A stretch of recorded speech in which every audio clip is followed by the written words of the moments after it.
Hello बच्चों, स्वागत है आपका अभ्युदय प्रोग्राम में। और वाराणसी टीम की तरफ से मैं नितेश पेंडारकर आपको केमिस्ट्री पढ़ाने की मैं अपनी तरफ से पूरी कोशिश करूंगा कि आपको मैं केमिस्ट्री पढ़ा सकूं ढंग से, जिससे कि आप आने वाले एग्ज़ाम्स हो, चाहे वो जेई हो चाहे वो नीट हो, आप उसमें एक अच्छी रैंक प्राप्त कर सकें।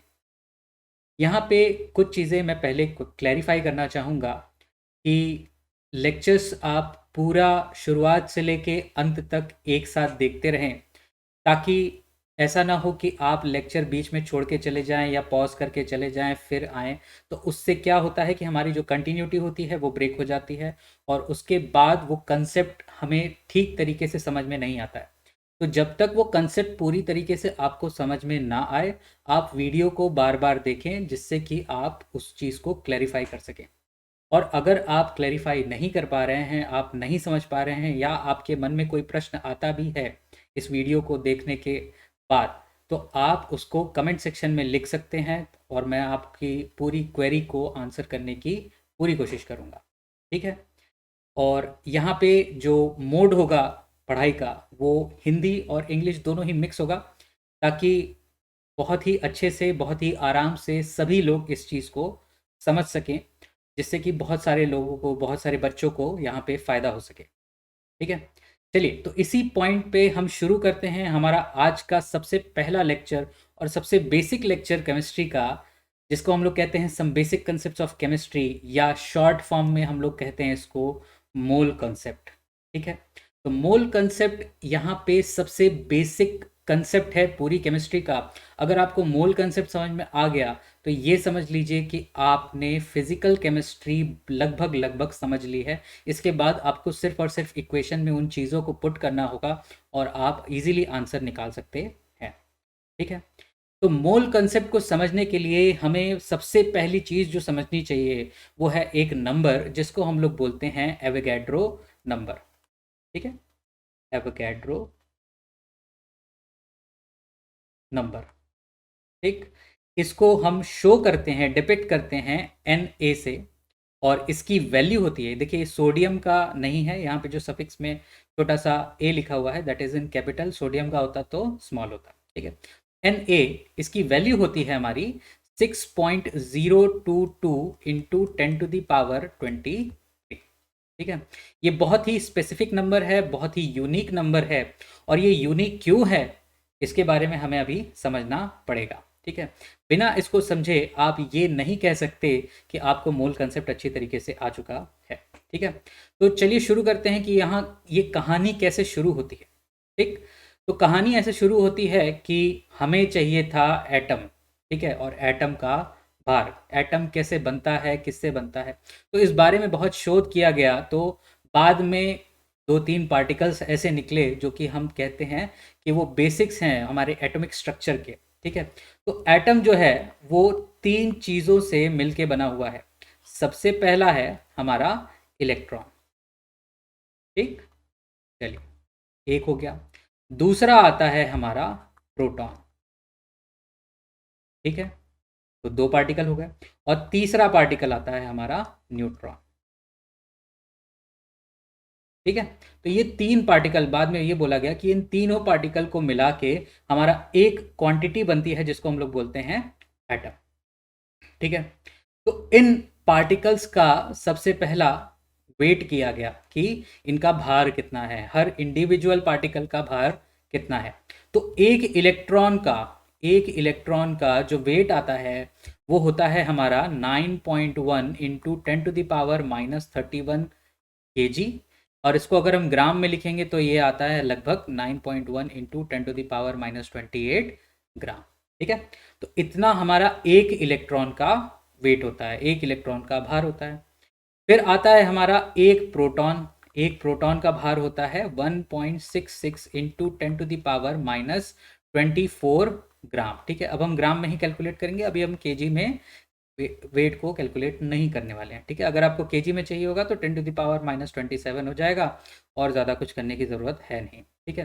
कुछ किताबों में यहाँ पे 1.67 दिया रहता है, वो भी ठीक है, उससे कोई दिक्कत नहीं आएगी आपको। कैलकुलेशन इतना कम्प्लेक्स नहीं होने वाला है। हम 1.66 लेते हैं, तो आप उसी को फॉलो करें तो ज़्यादा बेहतर होगा। ठीक है। तो 1 proton is equals to 1.66 into 10 to the power minus 24 gram.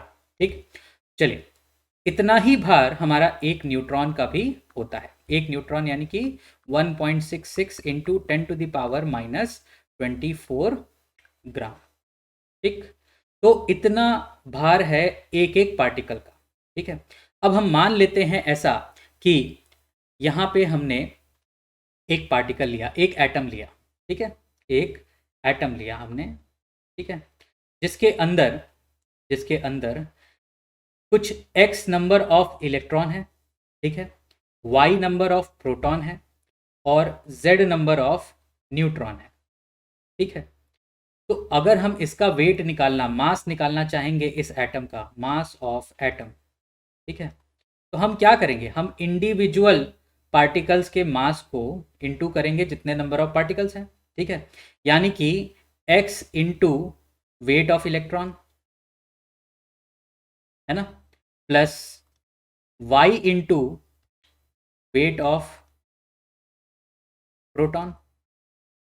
ठीक, और z इंटू हमारा आएगा वेट ऑफ न्यूट्रॉन, यही आएगा।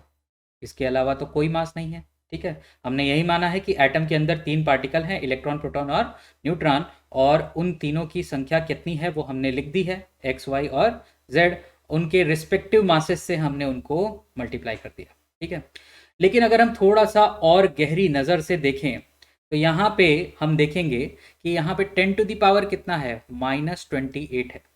ठीक है, और यहाँ पे कितना है, -24 है। ठीक, तो अगर हम इस तरह से देखें तो ये कुछ 9000 टाइम्स कम होता है। ठीक है, इलेक्ट्रॉन का mass, mass of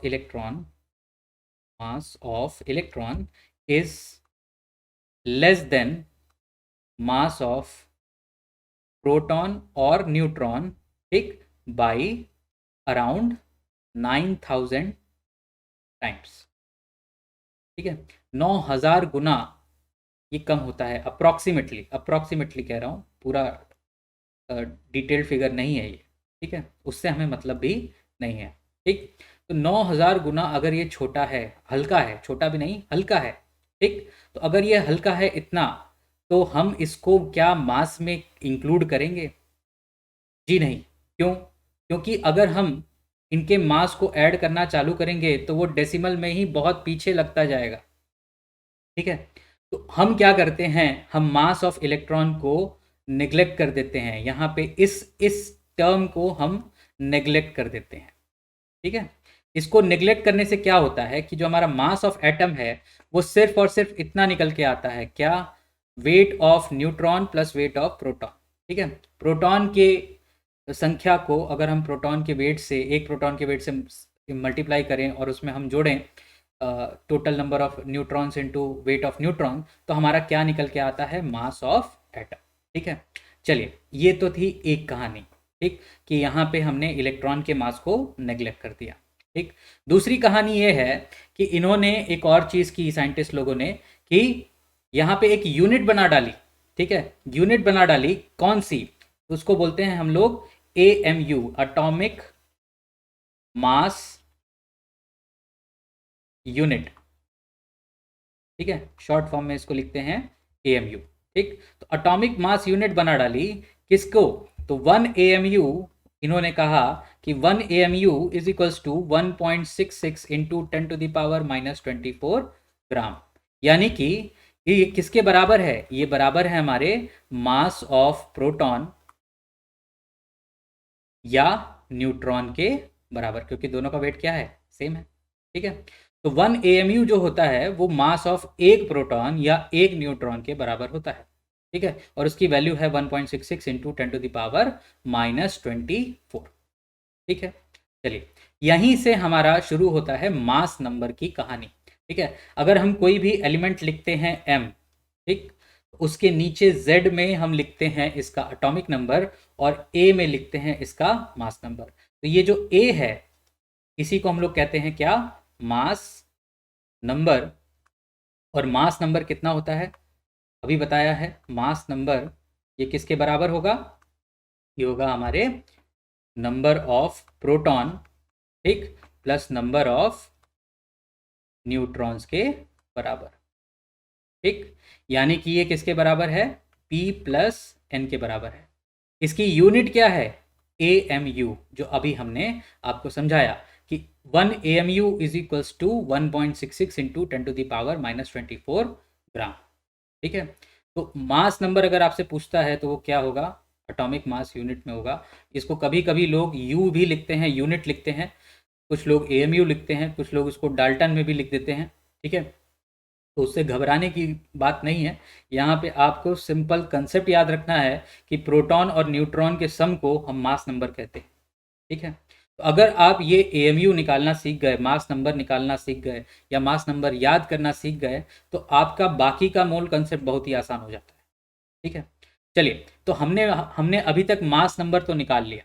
mass number निकालने के बाद हमें ये देखना है कि जो हमने अभी नंबर सीखा अवोगैड्रो नंबर, वो क्यों उतना ही नंबर लिया गया, 6.022 इंटू 10⁻23 ही क्यों लिया गया? तो उसकी एक कहानी ये होती है कि यहाँ पे जब हम इनकी संख्याओं को मल्टीप्लाई करते हैं, ठीक है, चलिए ऐसे समझते हैं कि मास, एटॉमिक मास अगर हमें निकालना होगा, ठीक है, एटॉमिक मास तो हमने निकाल दिया। ठीक, एटॉमिक मास जब हम निकालते हैं तो इसी को हमने कर दिया P प्लस N AMU। ठीक, यही मास नंबर होता है, यही एटॉमिक मास भी होता है। ठीक, एटॉमिक मास हमने निकाल लिया P प्लस N AMU। ठीक, अब हमने क्या किया कि हमने बोला कि 1 मोल एलिमेंट का, कोई भी एलिमेंट ले लेते हैं, ठीक, मास कितना होगा? ठीक, तो एक एटम का मास कितना है? P प्लस N AMU, है ना? तो एक मोल एलिमेंट का मास कितना होगा? जाहिर सी बात है, एक मोल में कितने नंबर ऑफ एटम्स होंगे? तो वो होते हैं एवोगैड्रो नंबर। तो Na into P plus N होगा, है कि नहीं? तो यहाँ पे अगर हम इसको ग्राम में कन्वर्ट करके मल्टीप्लाई करते हैं, ठीक है, तो Na की वैल्यू कितनी आती है आपको बताया अभी हमने, 6.022 इंटू 10⁻23। ठीक है, फिर यहाँ पे हमने लिख दिया P प्लस N, ये अभी किस में है? AMU में है। तो AMU को हमें अगर ग्राम में कन्वर्ट करना होगा तो हम क्या करेंगे, किससे मल्टीप्लाई करेंगे? 1.66 इंटू 10⁻⁻24 से मल्टीप्लाई कर देंगे। ठीक है, तो यहाँ पे इस संख्या को जब आप इस संख्या से गुणा करेंगे, मल्टीप्लाई करेंगे, तो आप पाएंगे कि इसकी वैल्यू आ जाती है 1। ठीक है, इसकी वैल्यू आ जाती है 1 और ये हो जाएगा P प्लस एन। अगेन ये P प्लस एन ही है अभी तक, लेकिन अब इसकी यूनिट चेंज हो गई है, इसकी यूनिट हो गई है अब ग्राम। ठीक है, समझ में आया? तो ये संख्या इसीलिए ली गई थी, ये एवोगैड्रो नंबर, ये नंबर, ये स्पेसिफिक नंबर इसलिए चूज किया गया ताकि हम जब AMU को हम ग्राम में कन्वर्ट करते हैं, उसको जब हम मल्टीप्लाई करते हैं इस संख्या से, तो उसकी वैल्यू आ जाती है 1। ठीक है, जिससे कि हमारा जो एटॉमिक मास यूनिट AMU में था, वही अगर हम उसके आगे AMU हटा के ग्राम कर दें तो वो हमारा क्या निकल आएगा? Molar mass. क्या निकल आएगा? Molar mass. और ये मोलर मास क्या होता है? Mass of 1 mole of an substance, of a substance, sorry, of a substance. ठीक है, तो किसी सब्सटेंस के 1 मोल के भार को हम बोलते हैं मोलर मास, और उसकी वैल्यू वही होती है जो उसके एटॉमिक मास की होती है। बस डिफरेंस कहाँ पे आता है? एटॉमिक मास की यूनिट होती है AMU और मोलर मास की यूनिट होती है ग्राम, और वो क्यों होता है वो मैंने आपको यहाँ पे समझा दिया। ठीक है, तो अब आगे बढ़ते हैं कि हम यहाँ पे इस चीज़ को यूज़ कैसे करते हैं। ठीक, तो इस चीज़ को यूज़ करने वाली चीज़ों को समझने से पहले इसकी कुछ खास बातें हैं जो कि आपको समझ में आनी चाहिए। कभी कभी ये ट्रिकी क्वेश्चंस में आ जाता है कि जो हमारा एवोगैड्रो नंबर है, Avogadro number, this is a dimensionless quantity, dimensionless quantity.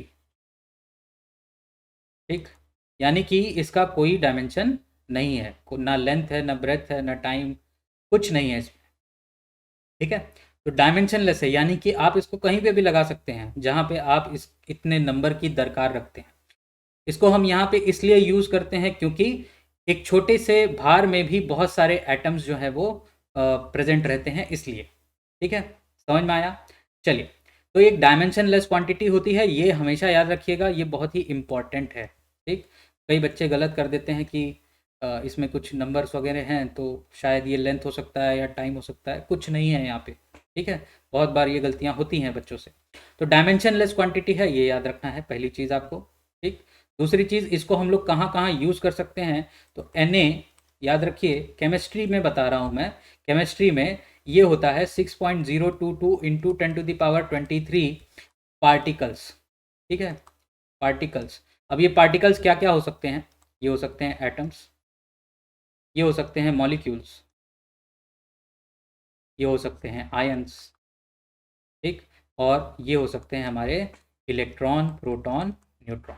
ठीक है, इनके अलावा आपको केमिस्ट्री में कहीं और ऐसी चीज़ें देखने को नहीं मिलेगी। ठीक है, या तो एटम होगा, या तो मॉलिक्यूल होगा, या तो आयन होगा, या तो इलेक्ट्रॉन, प्रोटॉन, न्यूट्रॉन होगा। इसके अलावा आपको और कुछ यहाँ पे नहीं देखना है। ठीक है, चलिए, तो जब हम यहाँ पे एवोगैड्रो नंबर या मोल की बात करेंगे तो आप बस इन्हीं चीज़ों के बारे में देखने के बारे में ही सोचेंगे और कोई कहीं और इसका ध्यान नहीं भटकाएंगे। ठीक है, चलिए, तो यहाँ पे हम शुरू करते हैं कि नंबर ऑफ मोल्स कैसे निकाला जाता है। ठीक, तो नंबर ऑफ मोल्स कैसे निकाला जाता है, सबसे पहला तरीका है। ठीक है, सबसे पहला तरीका है यहाँ पे कि नंबर ऑफ मोल्स, ठीक, इज इक्वल्स टू होता है नंबर ऑफ पार्टिकल्स, यानी कितने पार्टिकल हैं, चाहे वो एटम हो, चाहे वो मॉलिक्यूल हो, चाहे वो आयन हो, इलेक्ट्रॉन हो, प्रोटॉन हो, न्यूट्रॉन हो। ठीक है, मैं इन्हीं की बातें कर रहा हूँ। तो number of particles divided by Avogadro number. ठीक है, ऐसा कैसे आया तो वो भी समझिए। देखिए, जब हमने एवोगैड्रो नंबर यानी कि 6.022 इंटू 10⁻23 पार्टिकल्स लिए, तो ये बनाता है हमारा क्या, एक मोल। ये हमने बताया, एक मोल मतलब एवोगैड्रो नंबर। ठीक है, तो एक मोल बनाता है Avogadro number.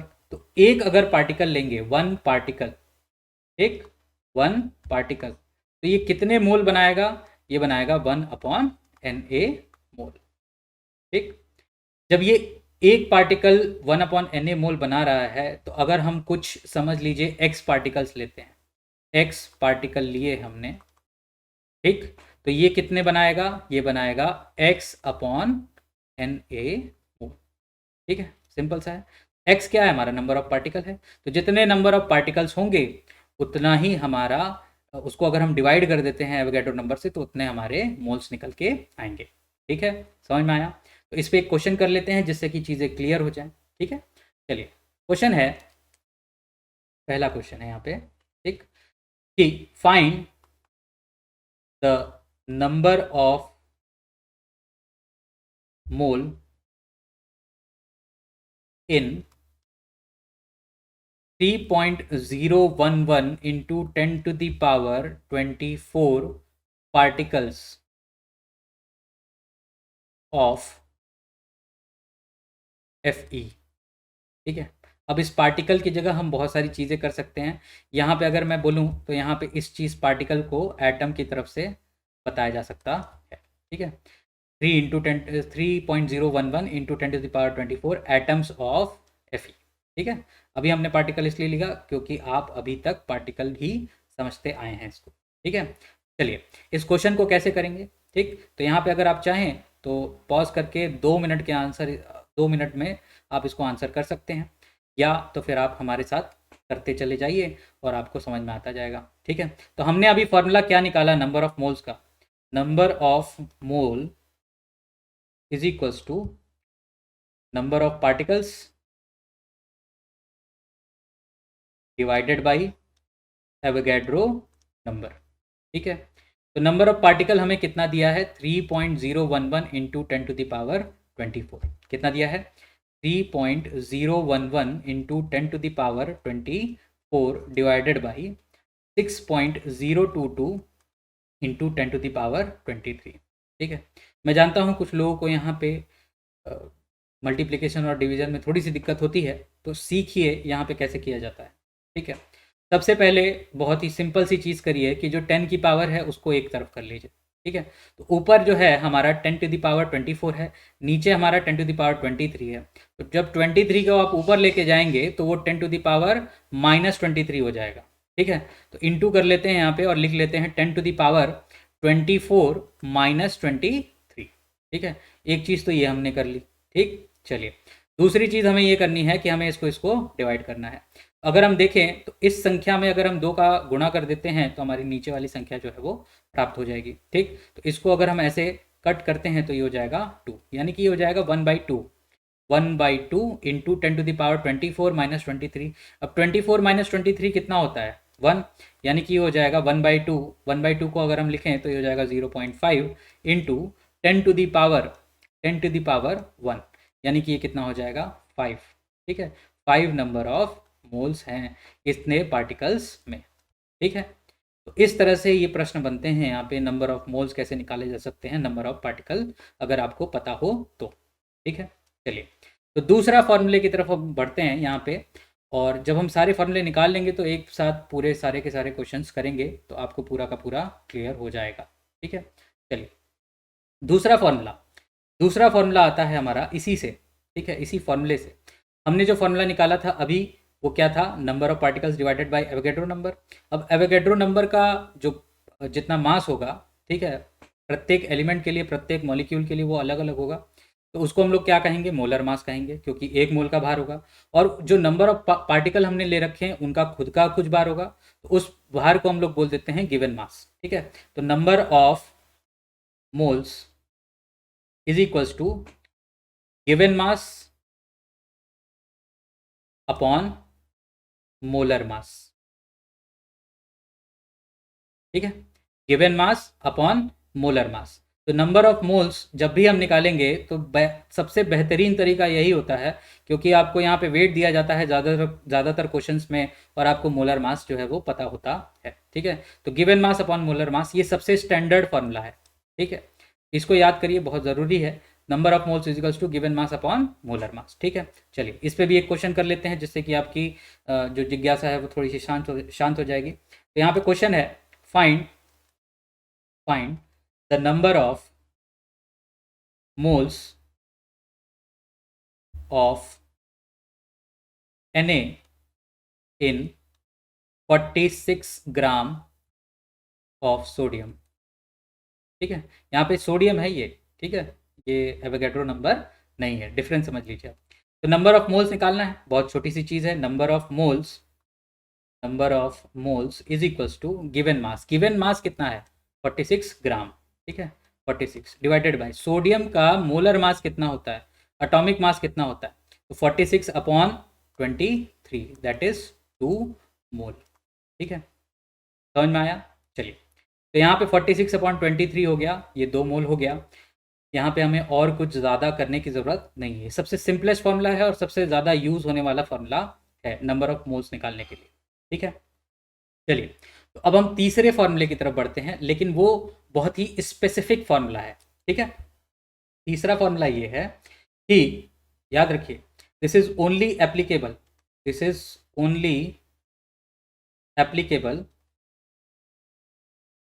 For gases.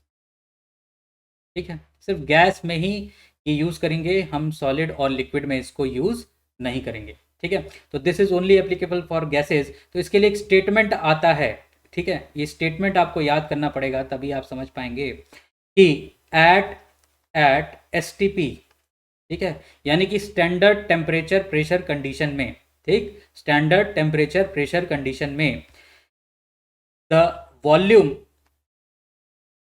occupied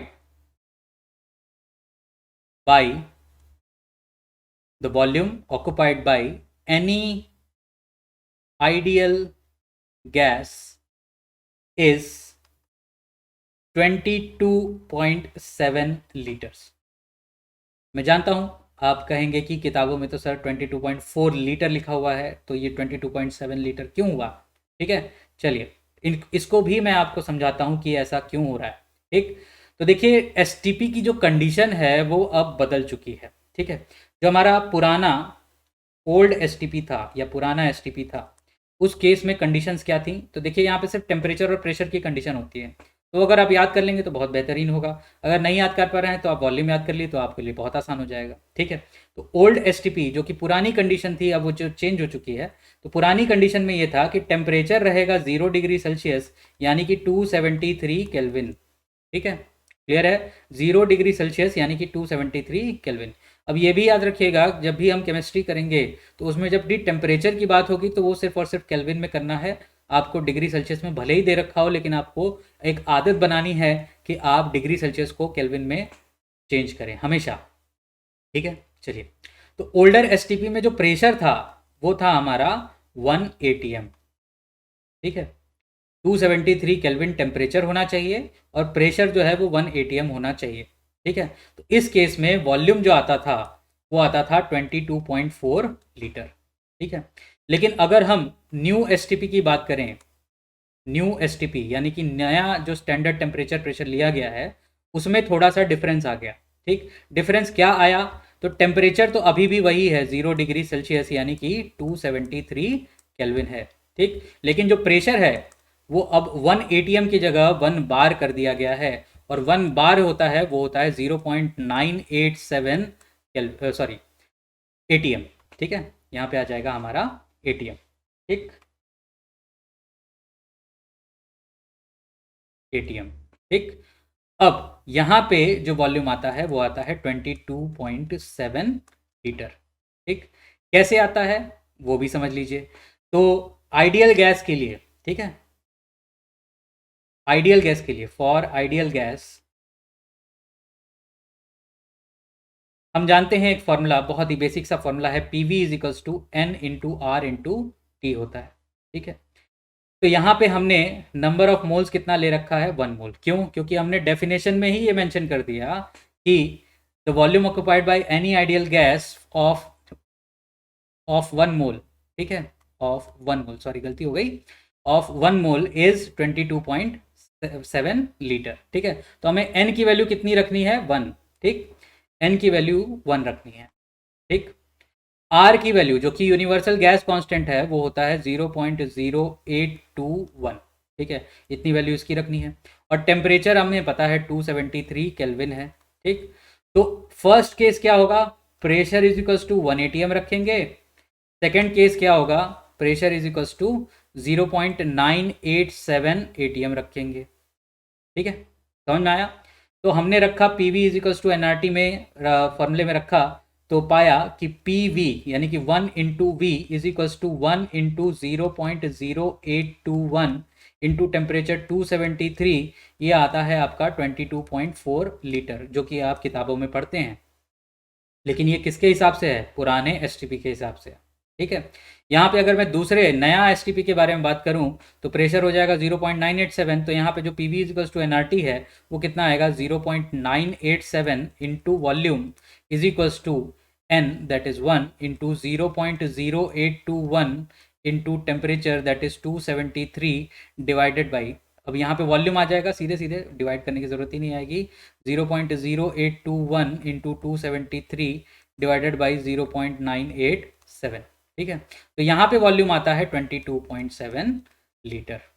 ठीक है, समझ में आया। तो ये हमने अब स्टैंडर्ड रखा है, ये हमारा पुराना है, ये ओल्ड है। ठीक है, ये हमारा न्यू है। ठीक, तो दोनों ही चीज़ें आपको पता होनी चाहिए। ठीक, अब कुछ स्टूडेंट्स ये पूछेंगे कि हमें कैसे पता चलेगा सर क्वेश्चन में कौन सा यूज़ होना है। ठीक है, तो जब भी ऐसा कन्फ्यूजन आए तो कुछ नंबर जो हैं आप याद कर लीजिए, जैसे कि इसका डबल 44.8 ले रखा है अगर लीटर, ठीक है, या इससे मिलता जुलता संख्या दे रखी है, तो यानी कि इन्होंने अभी भी 22.4 लीटर की बात करना शुरू किया है।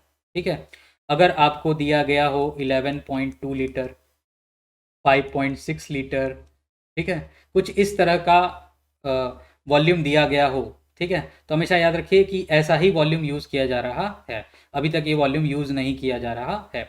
लेकिन अगर इनमें से ऐसी कोई मिलती जुलती संख्या आपको न दिखाई दे रही हो, उस केस में आप समझ लीजिए कि वॉल्यूम यहाँ पे 22.7 लीटर लिया जा रहा है। लेकिन ज़्यादातर संभावना अब यही है कि ये वॉल्यूम यूज़ किया जाएगा, कौन सा, 22.7 लीटर वाला। ठीक है, तो कृपया अब से जो भी क्वेश्चन करें वो इसी को मान के करें, 22.4 लीटर को मान के ना करें, ठीक। लेकिन अगर ऐसी संख्या दिखती है आपको तो आप ये वॉल्यूम यूज़ कर सकते हैं, ठीक है। वहाँ पे एग्जामिनर जो है आपसे इसी वॉल्यूम के बारे में पूछ रहा है, ठीक है। ये चीज़ क्लियर हो गई। तो यहाँ पे फॉर्मूला क्या निकल के आता है नंबर ऑफ मोल का, थर्ड फॉर्मूला जो है, थर्ड फॉर्मूला वो क्या निकल के आया कि नंबर ऑफ मोल या moles is equals to volume of the gas, ठीक। इसको हम लोग किससे लिखा सकते हैं, V से, डिवाइडेड बाई 22.7 लीटर, ठीक है। अगर आपको 22.4 दिया वाला डिजिट्स दिए होंगे तो आप 22.4 इसको यूज़ कर सकते हैं, ठीक है। समझ में आया। तो ये हमारा तीसरा फॉर्मूला है, ठीक। इसके ऊपर क्वेश्चन कर लेते हैं, ठीक। क्वेश्चन है find the number of moles in 45.4 litre of O2 gas, ठीक है। मैं मानता हूं O2 एक आइडियल गैस, उतनी आइडियल गैस नहीं है, ठीक। लेकिन ये जो फॉर्मूले हैं ये हम किसी भी गैस के लिए यूज़ कर सकते हैं, ठीक है। वो गैस होना चाहिए और STP पे होना चाहिए, बस इतना समझ के रखिए, ठीक। तो find the number of moles in 45.4 litre of O2 gas. इसके लिए हम नंबर ऑफ मोल्स का फॉर्मूला लगा देते हैं सीधे सीधे। Number of moles is equals to 45.4 divided by 22.7, that is, ये अगर हम देखेंगे तो ये 2 मोल आएगा आपका, ठीक है। डिवाइड करके रखेंगे तो आपको समझ में आ जाएगा, ठीक है। तो यहाँ पे ये संख्या इस तरह से निकाली जाती हैं। तो 3 तरीके सीखे हमने नंबर ऑफ मोल्स निकालने के, क्या क्या है। तो पहला है, रिवाइज करेंगे इसको अब। पहला है हमारा number of moles is equals to number of particles divided by Avogadro number, ठीक है। पहला फॉर्मूला ये किसके बराबर होगा, ये बराबर होगा हमारे given mass upon molar mass, ठीक। ये किसके बराबर होगा, अगर गैस है तो वो बराबर होगा V बटे 22.7 लीटर, ठीक है। तो ये 3 हमारे पास रिलेशंस निकल के आते हैं मोल के बारे में, और अगर आप इनको समझ गए तो मोल कंसेप्ट बहुत ही आसान सा हो जाएगा, कोई दिक्कत आपको आने वाली नहीं है, ठीक है। तो यहाँ पे बस इतना याद रखना है कि ये वाला जो है वो सिर्फ और सिर्फ गैस के लिए है, सॉलिड और लिक्विड में अप्लाई मत करिएगा, क्योंकि हो सकता है कभी कभी ये क्या करेंगे कि आपको लिक्विड का भी वॉल्यूम दे सकते हैं और बोल देंगे कि ये 22.7 लीटर ले रहा है लिक्विड, तो आप फ्लो में वो मान के चल लेंगे कि वो 1 मोल है। तो ऐसा ना करें तो ज़्यादा बेहतर होगा, नहीं तो आप ही का नुकसान होने वाला है, ठीक है। तो ये 3 फॉर्मूले आ गए हमारे पास। एक छोटा सा हम इंटर रिलेटेड एक क्वेश्चन कर लेते हैं, जिससे कि आपकी जो डाउट्स हैं वो थोड़े से क्लियर हो जाएंगे, ठीक है। चलिए, क्वेश्चन है find the number of particles in 22.7 litres, ठीक है, ऑफ हीलियम गैस, ठीक है। छोटा सा लिया है ताकि आप इजीली कैलकुलेट कर सकें, ठीक। तो हमें क्या दिया है, 22.7 लीटर दिया है, ठीक है। अब यहाँ पे इनको ये ज़रूर मेंशन करना पड़ेगा कि एट STP है कि नहीं, ठीक। अगर ये STP नहीं होता तो ज़रूरी नहीं कि ये फार्मूला यूज़ होगा, ठीक है। STP लिखा रहेगा या NTP टाइप का कुछ लिखा रहता है, पुराने ज़माने में NTP लिखा रहता था, अब तो STP लिखा रहता है।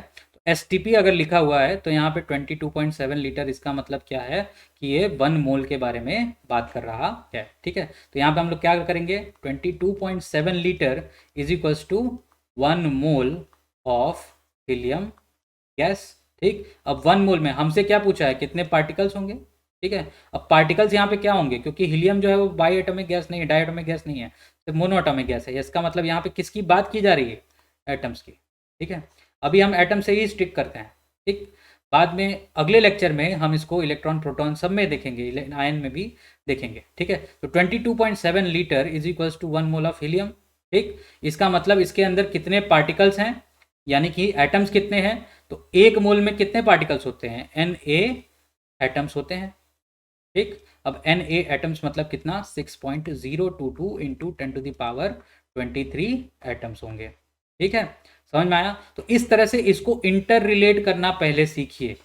ठीक, तो जब ये इंटर रिलेशन आप सीख जाएंगे तो आपके आगे आने वाले क्वेश्चंस बहुत ही आसानी से सॉल्व किए जा सकते हैं, और ये मैं आपको पूरा भरोसा दिलाता हूं कि आप ये ऐसे क्वेश्चंस कर सकते हैं। ठीक है, आने वाले लेक्चर्स में, उससे पहले आने वाले लेक्चर से भी पहले, मैं यहाँ पे डिस्क्रिप्शन में कुछ क्वेश्चंस दे दूंगा जिसको कि आप सॉल्व करें तो आपको बहुत ज़्यादा मदद मिलेगी। ठीक है, चलिए यहीं पे हम अपने पहले लेक्चर को विराम देते हैं। ठीक, और आशा करता हूँ कि आपको ये लेक्चर पसंद आया होगा। लाइक करिए, सब्सक्राइब करिए चैनल को और शेयर करिए, ताकि ज़्यादा से ज़्यादा लोग जो हैं इस वीडियो को देख सकें और बहुत ज़्यादा अपने अपने क्षेत्रों में अच्छा कार्य कर सकें। ठीक है, धन्यवाद।